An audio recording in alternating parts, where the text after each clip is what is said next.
Саламатсыздар, урматтуу Чалкан медиа каналынын көрөрмандары, өлкөбүздө алынган акыркы сааттагы жаңылыктар менен сиздерди тааныштырабыз. Каналга катталып, ой пикирлериңиздер менен бөлүшүңүздөр. Дүйнө чемпиону Аман Туржумаевке 2,5 миллион сом тапшырылды. Бокс боюнча жаштар арасында дүйнө чемпиону Аман Туржумаев 2,5 миллион сом, каратечи Кымбат Тойтонова 1,5 миллион сом сыйлык алышты. Акчалай сыйлык 5 февралда Каракол шаарынын спорт бөлүмү 2023 жылдын жыйынтыгын чыгарган жыйында тапшырылды. Дене тарбия жана спорт департаментинин маалыматы боюнча жалпысынан 100дөн ашык спортчуга 13 миллион 400 миң сом өлчөмүндөгү акчалай сыйлык бөлүнгөн. Машыктыруучулардан Бейшен Сабатаровго 1 миллион сом өлчөмүндөгү сыйлык берилди. Иш-чарага президенттин Ысык Көл облусунда өкүлү Эмилбек Абдыкадыров, дене тарбия жана спорт департаментинин директору Айбек Абдымомунов, Каракол шаардык кеңешинин төрагасы Туратбек Акимканов жана жергиликтүү бийлик өкүлдөрү, спортчулар, машыктыруучулар катышты. Аман Туржумаев 2023 жылдын 3 декабрында бокс боюнча өспүрүмдөр арасындагы дүйнө биринчилигинде алтын медаль уткан. 16 жаштагы Жумаев 52 кг салмакка чейинки категорияда күч сынашты. Ошондой эле октябрь айынын соңунда Казакстандын Астана шаарында өспүрүмдөр арасындагы Азия чемпионатына катышып, ал жакта дагы алтын медаль жеңген болчу. Ассаламу алейкум, урматтуу Москва шаарында эмгектенип жаткан боордоштор жана мекендештер. Эгерде документиңизди мөөнөтү бүтүп жатса, Казакстанга кирди чыктыны кааласаңыз, дасыккан айдоочулук тажрыйбасы чоң Авазбек мырзаны сунуштайбыз. Сизди арзан баада, комфорттуу унаада өз дарегиңизден алып кетип, сапарга чыкмакчы. Биздин дарек метро проспект Мира 39Адан жолго чыгат. Байланыш үчүн телефон номерлар +7 936 264 1995 +7 901 33 93 435. Жолуңуздар шыдыр болсун.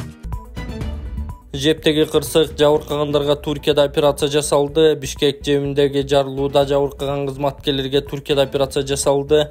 Бул тууралуу Жогорку Кеңештин тармактык комитетинин жыйынында энергетика министринин орун басары Таалайбек Байгазиев билдирди. Абалы оор бирине мурдагы күнү, экинчисине кечээ операция жасалды, деди ал. 2 февралга караган түнү жепте авария болгон. Жарылуудан 5 адам жабыркап, алардын экөө денесинин 80% жана 90% күйүк алышкан. 3 февралда алар Туркиядагы адистештирилген клиникага которулган.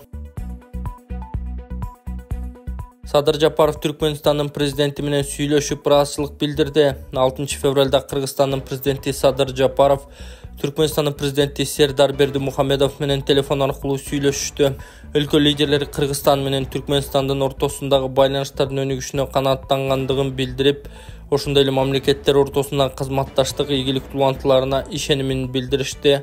Садыр Жапаров Түркмөн тарапка Бишкек жебиндеги аварияга байланыштуу гуманитардык жардам көрсөткөндүгү үчүн ыраазычылыгын айтып, Кыргызстан боордош Түркмөн элинин колдоосун сезип жатканын белгиледи. Мамлекет башчылары биргелешкен аракеттер менен бүгүнкү күндө Кыргыз-Түркмөн мамилелери стратегиялык өнөктөштүктүн сапаттык жаңы деңгээлине чыкканын өзгөчө белгилеп өтүштү. Кыргызстанда УКМКнын академиясы ачылат. Улуттук коопсуздук боюнча мамлекеттик комитетинин академиясын түзүү тууралуу жарлыкка президент Садыр Жапаров 6 февралда кол койду. Академия Улуттук коопсуздук мамлекеттик комитетинин генерал-лейтенанты Бакаев атындагы кесиптик кайра даярдоо жана квалификацияны жогорулатуу институтунун базасында түзүлөт. Мамлекет башчынын жарлыгында аталган академия улуттук коопсуздук органдары үчүн жогорку квалификациялуу адистерди, башкаруу жана илимий педагогикалык кадрларды даярдоонун бирдиктүү системасын түзүү, өлкөнүн улуттук коопсуздугун камсыз кылуу маселелери боюнча илимий изилдөө базасын кеңейтүү максатында түзүлүп жатканы айтылган. Министрлик кабинетине жарлыктан келип чыгуучу чараларды көрүү тапшырмасы берилди. Ал эми УКМК аталган академияны ЮСИСА органдарында каттоону жүргүзүү жана академиянын уставын бекитүү милдети коюлду. УКМКнын академиясынын имаратынын курулушуна 2022 жылы мартта капсула салынган. Президент Садыр Жапаров 2021 жылдын декабрында Жалал Абадта сапарында УКМКнын академиясынын административдик окуу корпусун, киберкоопсуздукту камсыздоо боюнча координациялык борборунун имараттарын куруу пландаштырылып жатканын айткан. Ал кадрларды кесиптик кайра даярдоо жана кесипкөйлүүлүгүн жогорулатуу институтунун базасында болоору кабарлаган. 1993 жылдын 19 апрелинде улуттук коопсуздук министри генерал-лейтенант Бакаевдин буйругу менен министрликтин алдында атайын окуу түзүмү негизделген. Кийинчерээк жогорку курс андан соң окуу борбору деп аталып келди. Өкмөттүн 2011-жылдын 28-мартындагы токтомуна ылайык Бакаев атындагы кесиптик кайра даярдоо жана квалификацияны жогорулатуу институту деген макамга ээ болгон. УКМКга иштегендердин көбү ушул институтта кайра даярдыктан өтүшөт. Мадумаровдун иши боюнча 34 күбө суралды. Бүтүн Кыргызстан саясий партиясынын лидери Жогорку Кеңештин депутаты Адахам Мадумаровдун сотунда 34 күбө суралды. Бул тууралуу Мадумаровдун адвокаты Ольга Жукова билдирди. Күбөлөрдүн баары Адахам Мадумаровду жактап көрсөтмө берип жатат. Ошондуктан биз бүгүн эки өтүнүчүн келтиребиз. Мадумаровдун ден соолугуна байланыштуу үй камагына чыгарып беришин соттон өтүнөбүз. Андан тышкары иштен жашыруун деген грифин алып салууну өтүнөбүз. Бул ишке мындай грифти берүүгө негиз жок. Анткени Мадумаров ошол кезде кол койгон протокол бардык ачык булактарда бар. Күбөлөр да Мадумаровду колдогон көрсөтмө берип жатышат, деди адвокат Ольга Жукова. Соңку 3 аптадан бери Мадумаровдун иши боюнча күбөлөр суралууда. Баш аяк 65 күнүн 34 суралып бүттү. Буга чейин Кыргызстандын мурдагы коргоо министри Исмаил Исаков, Коопсуздук кеңешинин мурдагы катчысы Токон Мамытов, парламенттин Бүтүн Кыргызстан фракциясынын депутаты Исхак Масалиев, Кыргызстандын Туркияда элчиси Руслан Казакбаев, Министрлер кабинетинин төрагасы Акылбек Жапаровдун кеңешчиси Нурлан Сулайманов, президенттин иш башкармалыгынын мурдагы биринчи орун басары Эмиль Шерматов күбө катары көрсөтмө беришкен. Адахам Мадумаровго 2 кылмыш иши козголуп, бири өндүрүшкө бириктирилген. Биринчиси Кыргыз-Тажик чек арасындагы тилке боюнча 2009-жылкы протоколго кол койгон үчүн ага мамлекеттик чыккынчылык деген берени менен айыпталууда. Президент Садыр Жапаров буга чейинки маектеринде ошол протоколдун айынан Баткендеги 4 көчө талашы жарылып жатканын билдирген бар. Адахам Мадумаров ал протоколдун юридикалык күчү жок экенин айтып келет. Саясатчыны былтыр Бишкекте 2-сентябрда жашы жетелек уулун жетелеп жүргөн жеринен милициянын атайын даярдыктагы бөлүгүнүн кызматкерлери кармап кетишкен. Ошондон бери улуттук коопсуздук боюнча мамлекеттик комитетинин убактылуу кармоочу жайында жатат. Экинчиси Чыңгыз Абдымомунов аттуу адам 2015-жылы Бүтүн Кыргызстан партиясына $50,000 бергенин айтып, аны кайра кайтарып берүү өтүнүчү менен милицияга арыз жазган. Бул факт боюнча алдамчылык беренеси менен кине коюлган. Адахам Мадумаров коюлган айыптарды четке кагып, мунун баарын саясий куугунтук деп сыпаттап келет. Ботаникалык бакта милиционердин сөөгү табылды. Ордо калаадагы ботаникалык бакта милиционердин сөөгү табылганын, ал Бишкектин Октябрь райондук ички иштер баш башкармалыгынын башчысынын мурдагы орун басары экенин укук коргоо органдарындагы ишенимдүү адамдар Спутник Кыргызстан агенттигине тастыкташты. Милициянын сөөгү күндүз табылган. Алдын ала маалымат боюнча маркум өз өмүрүнө кол салган. Райондук ички иштер баш башкармалыгынан билдиришкендей, 5 февралда милицияга маркумдун жубайы кайрылып, күйөөсү 4 февралдан бери дайынсыз болуп жатканын айткан. Аталган иш бирдиктүү реестрге катталып, тиешелүү экспертиза дайындалды. Учурда тергөө иштери уланууда. Саламатсыздарбы, мен Эл Үмүтү фондунун жетекчиси Болотбек Айдаркулов. Сиздерге отчет катары сбор башталгандан бери 3 февралга карата сколиоз оорусу менен ооруган кичинекей кызыбыз Маликага 200 000 сом акча каражаты чогулду. Дагы 1,580 000 сом каражат жетпей турат. Келиңиздер, ушул видеого 1 мүнөт убакыт бөлүп, ушул Малика үчүн дагы бир жолу ушул каражаттын топтолушуна себепчи болуп кетиңиздер. Саламатсыздарбы, урматтуу кыргыз элим. Ушу сиздердин жардамыңыздарга муктаж болуп турабыз. Кичинекей кызыбыз Малика ушу кичинекей кезинен бери ушу сколиоз оорусу менен жабыркап келет. Ушу кызыбыздын биз дагы айыгып кетишин, элдин балдарында болуп ойношун, тилеген максаттарына оюна жетишин аракет кылабыз. Ушуга сиздердин жардамыңыздар керек. Ушуга биздин акчабыз, каражатыбыз жетишпей атат. Ошого жардам берип коюшуңуздарды өтүнөбүз. Акчага котором десеңиздер, Сбербанк Болотбек С деп чыгат, Мбанк Болотбек А деп чыгат. Ушул номерге которо берсеңиздер болот. Ага жардам берип коюңуздар, урматтуу кыргыз элим. Сиздерди жакшы көрөм. Кыргызстанда 2,5 жылда 200-гө жакын мектеп ачылды. Акылбек Жапаров. Министрлер кабинетинин төрагасы Акылбек Жапаров Ош облусуна болгон иш сапарынын алкагында Кара Суу районунун Зарбалик айылындагы мектептин ачылыш ажемине катышты. Бул тууралуу министрлер кабинетинен билдиришти. Мектеп 375 орунга эсептелген. Мектептин курулушу 2022-жылы башталып, республикалык бюджеттен 148,5 миллион сом бөлүнгөн. Министрлер кабинетинин башчысы Акылбек Жапаров окуучуларды, мугалимдерди жана ата-энелерди жаңы мектептин ачылышы менен куттуктап, балдарга сапаттуу билим берүү үчүн шарттарды түзүү өлкө өкмөтүнүн артыкчылыктуу багыты экенин белгиледи. Мектептин ар бир ачылышы кубанычтуу окуя. Акыркы 2,5 жылдын ичинде 200-гө жакын мектеп ачылган. Кара Суу районунда 13 авариялык мектеп бар болчу, анын бирин бүгүн ачып жатабыз. дагы 3 мектептин курулушу бүттүү жакында ачылат. Бул жаңы мектеп 375 орунга ылайыкталган. Бюджеттен 148,5 миллион сом бөлүнгөн.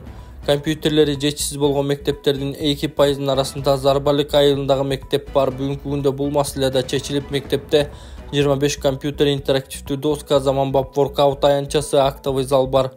Бул заманбап мектеп шарты боюнча борбордогу мектептерден кем калышпайт. Мен дайыма чыган жазуучубуз Чыңгыз Айтматовдун мектеп таланттуу мугалим менен таланттуу окуучунун жолуккан жери деген сөздү кайталап келем. Билим гана бийиктикке жете алат. Биз балдарыбыз жаңы заманбап мектептерде окуп жатып сапаттуу билим алышын, чет тилдерин билишин каалайбыз, деди министрлер кабинетинин төрагасы Акылбек Жапаров өз сөзүндө. Ошондой эле өткөн жылы Кара Суу районунда 22 мектеп жана 8 бала бакчада курулуш иштери жүргүзүлгөнүн, 14 жаңы социалдык объектилер ачылганын белгиледи. Октябрь, Актерек, Керметоо, Жапалак, Ташарык айылдарында мектептер ачылган. Дагы 2 мектеп ачууга даяр. Кара Суу район курулуш тармагына жалпысынан 1 миллиард сомго жакын каражат бөлүнгөн. Андан ары Акылбек Жапаров Кеңсай айылындагы спорт комплексинин абалы менен таанышты. Алейкум туугандар. Биз Кудай кааласа бүгүн 3-турга старт берген алда турабыз. 1 саат алдыңкы видеону көрсөңүздөр, тапшыруу аземине болду. Эми бул оюнга билет алыш керек. 500 сомго камера отургузуш керек туугандар. Бул машина менен тааныштырып коеюн туугандар.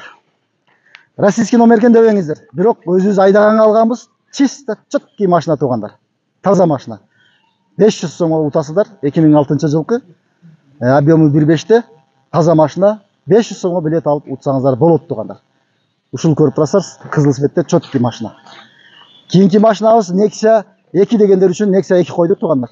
2010. Бул дагы таза машина. Көрүп турасыздар. Буну дагы 500 сомго билет алып утасыздар туугандар. Биз WhatsApp билет номер алыш билети жазып койдук экранга. Ошол номер менен байланышып алсаңыздар боло берет туугандар. Главный да бул эми көрүп турасыздар туугандар. Камера мунун баасында айтпай эле коеюн, сенасын билесиздер, күчтүү машина. Бирок кымбат машинаны 500 рубльдик оюнга силерге коюп бердим туугандар. 500 рубльге алып, ушул машинаны утуп алсаңыздар болот. 2004 жылкы 2.4 объемдо коробкасы автомат, левый руль, бар жогу таза четкий машина туугандар. Бул машинадан тышкары 2 телефонубуз бар. Көрсөтүп коёк. Samsung A24 деген бул оюнда дагы 2 телефон койдук туугандар. 2 телефондон тышкары 123 1000 сомдон пулубуз бар. Общий призибиздин саны 125 приз болот. 123 1000 сомдук пул. 3 машина, 2 телефон, 125 приз туугандар. Билеттин количествосы 3000 билет болот. 500 сомдон ушул биздин 125 призди утуп алсаңыздар болот. Билет алыш үчүн биз описанияга номер жазып койдук. +7925 906 2704 саңыздар, ушул номерде WhatsApp бар. Ушул номерде Сбербанк бар, Россиядагыларга жеңил. Сразу чекти жөнөтөсүздөр, билет барат туугандар. Кыргызстандан алуу үчүн Мбанк номерибизди жазып койдук. Момент чекти жөнөтөсүздөр, билетиңиздер барат. Кыскача атыңыздарды жазып коесуздар. Сиздер дагы российский номерге чекти жөнөтөсүздөр туугандар. 500 сомго билет алып ушул машиналарды утуп алсаңыздар болот. Тез жардам унаалары келет. Бейшеналиев Евразиялык фонддун жетекчиси менен жолукту. Саламаттык сактоо министри Алымкадыр Бейшеналиев Евразиялык турукташтыруу жана өнүктүрүү фондунун аткаруучу директору Андрей Широков менен жаңы долбоорду ишке ашууну талкуулашты. Бул туурасында аталган министрликтен кабарлашты. Жолугушууда тараптар ден соолук кербени жана саламаттык сактоо уюмдарынын автопарктарын жаңылоо сыяктуу мурдагы долбоорлордун жыйынтыгы боюнча кеп кылышты. Кыргызстандык кошумта тез жардам автоунаалары менен камсыз кылуу боюнча саламаттык сактоо тармагындагы жаңы долбоорду ишке ашуунун жүрүшүн талкуулашты. Министр Евразиялык турукташтыруу жана өнүктүрүү фондунун аткаруучу директоруна Кыргызстандын саламаттык сактоо тармагына колдоо көрсөткөндүгү үчүн ыраазычылык билдирди. Ден соолук кербени долбоорунун алкагында бизге айыл жергесинде жана жетүүгө кыйын аймактарда жашаган калктын арасында ооруларды алдын алуу жана эрте аныктоо үчүн 2 автопоезд берилди. Баштапкы профилактикалык кароолорду өткөрүү жана ден соолукту чыңдоо биздин артыкчылыктуу багыттардын бири. Ошондой эле өткөн жылы 107 автоунаа алдык. Биздин саламаттык сактоо тармагындагы кызматташуубуз өз ара пайдалуу алканын шарттарында тереңдейт жана бекемделет деп ишенебиз, деди Бейшеналиев. Министр учурда Кыргыз тарап Евразиялык турукташтыруу жана өнүктүрүү фонду жарыялаган 3 сынактын алкагында гранттык жардам алуу үчүн тиешелүү иштер жасалып жатканын кошумчалаган. Широков каралган кезектеги гранттык жардам көрсөтүү долбоорунун алкагында адистештирилген автоунааларды сатып алуу иштеринде алар жыл соңуна чейин келип калышы үчүн техниканын санын аныктап, сатып алуу процессин баштоону белгилеген. Депутат Сарбагышев жептеги аварияга туура эмес кадр саясаты себеп болгонун айтты. Жогорку Кеңештин депутаты Максатбек Сарбагышев Бишкек жылуулук борборундагы кырсыкка туура эмес кадр саясаты себеп болгонун билдирди. Бул тууралуу ал парламенттин отун энергетикалык комплекс жер казынасын пайдалануу комитетинин 6 февралдагы жыйынында айтты. Анын сөзүнө караганда 2023 жылы жепте 3 жолу директор алмашкан. Анын баарын ким алып келгенин, ким коюп жатканын баарыбыз эле жакшы билебиз. Кадр саясатында кимдин күчү күч болсо ошолордун кадрын койгонду кесепети. Бул бир гана жепте эмес, ар бир министрликте бар деди ал.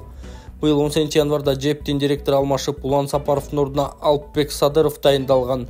2 февралда таңкы саат 3-4 чамасында жепте жарылуу болуп 5 адам Бишкектеги тез жардам борборуна түшкөн. Алардын экөөнүн абалы оор болгондуктан Туркияда дарыланууда. Кырсыкты изилдөө үчүн мамлекеттик комиссия түзүлүп, аны министрлер кабинетинин төрагасынын орун басары Бакыт Төрөбаев жетектеп жатат. Башкы прокуратура окуя боюнча кылмыш ишин козгоп, аны тергөөнү улуттук коопсуздук боюнча комитетке өткөрүп берди. Кыргызстандагы эң ири бул жылуулук борбору 1960-жылдары курулган. Ал 812 миң киловатт электр энергиясын жана саатына 1294 килокалорий жылуулук берүүгө ыңгайлашкан. Шаардагы имараттардын 60%-нын жакынын тейлейт, жалпысынан 15 отказан бар. Олжас Бектенов Казакстандын премьер-министри болуп дайындалды. Олжас Бектенов Казакстандын премьер-министри болуп дайындалганын Спутник Казакстандын агенттиги жазды. Билдирмеге караганда Бектенов буга чейин президенттин администрациясын жетектөөчү, ага чейин антикоррупция кызматын башкарган. Жаңы премьер өлкө экономикасына жаңы импульс бере турганын, өкмөттүн чыгымдарын азайтып, үнөмдөлгөн каражатты инфраструктураны жакшыртууга жумшаарын билдирген. Мажилис депутаты президент жаңы өкмөттүн ыкчам, демилгелүү жана креативдүү болушун талап кылаарын айтты. Ал мурунку курамга ушул нерсе жетпей калган деп эсептейт. Бектенов 43 жашта өкмөт башчылыкка талапкерлигин Токаев түзгөн Аманат партиясы сунуштаган.